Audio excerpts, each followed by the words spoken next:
Friedricho smuklėje renkasi sotų, tradicinį lietuvišką maistą mėgstantys svečiai.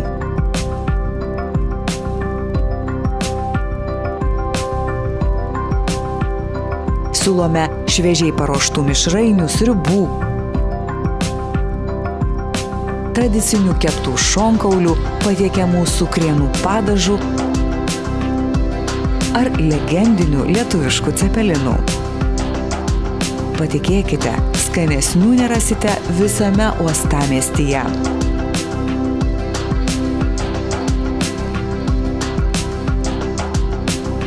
Apsilankę čia, paragaukite ir autentiškų Klaipėdos krašto virtuvės patiekalų.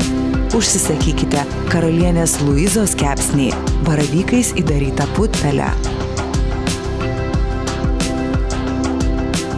O gal norėtumėte paskanauti tradicinio klaipėdietiško patiekalo straganinos?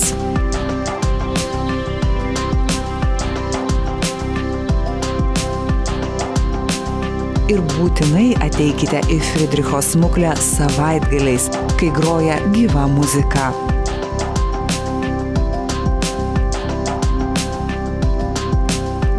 Pavakarokite čia su draugais, šeima ar kolegomis.